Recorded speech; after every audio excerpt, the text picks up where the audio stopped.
All right, it's this kind of extremism that I'm going to separate myself the living shit from when it comes down to anybody who's conservative that is pro-America, and we're fighting for, you know, kind of unity on a little bit. I make no qualms about this. I'm not a fan of Stu Peters. I knew Stu Peters very briefly. We were on a same network together. My views are 100% personal as far as his character goes. Some of the content that he says, I mean, shit, when you talk about punishment for convicted treason, you can't disagree with what it's there, but at the same time, too, doesn't mean I want it, right? Stu likes to shit the bed. He likes to shit on people who support him and then not take any responsibility whatsoever. But I can't hate the player. I can't hate the player. And I can't hate the game either, because he has made himself go from rapper to bounty hunter to wannabe police officer all the way up to Dwight Schrute at a paper conference imitating and emulating his best Adolf Hitler. Enjoy this clip, but I'm going to tell you, this is exactly what the left is counting on. Fucking psychopaths with a microphone who are calling for some of the most extreme shit irresponsibly. The problem with rallying people the way that Stu is this is how you cultivate the petri dish for extremists who are going to take the law into their own hands. This is where the mindless, and it's just as bad, every single thing that the liberal left does that we can't stand, right? Acting without all the information, acting on fuel of emotion, acting on irresponsibility, acting on gut reactions. This is exactly what somebody like Stu is doing to trigger his base.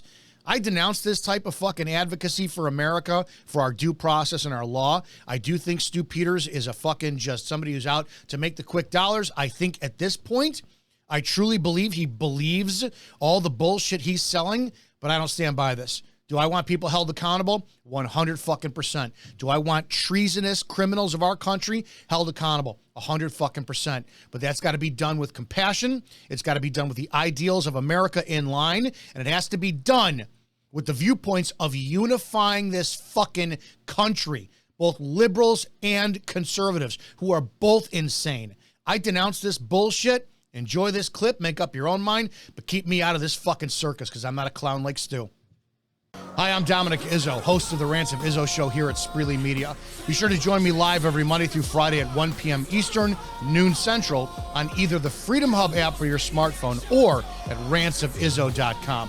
From all of us here at Spreely Media, thanks for watching. So we're going to drag Tony Fauci out of retirement. We're going to put him in the docket. We will force him to confront his lies about gain-of-function research. We will read off every single one of the emails that he sent exposing the research that he funded at that bioweapons lab called the Wuhan Institute of Virology. We'll expose all of the emails he sent organizing and promoting the lies that covered it all up. And we will hold him accountable for the millions of lives that his illegal research cost. And when he is convicted, after a short and fast but thorough trial, he will hang from a length of thick rope until he is dead. Then we will put Hunter Biden on trial. Not for tax evasion, not for some phony gun violation or money laundering. No, we're going to put him on trial for the real crime that he committed, treason.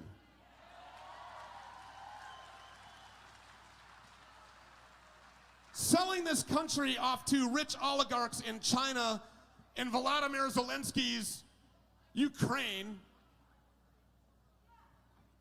And when he's convicted for those crimes, he will get the punishment that traitors like Julius and Ethel Rosenberg received before him: death. Alejandro Mayorkas is a treasonous traitor, and in the world that we are going to build, traitors will hang. We are going to see extreme accountability, maximum accountability. We are going to have permanent accountability with extreme prejudice.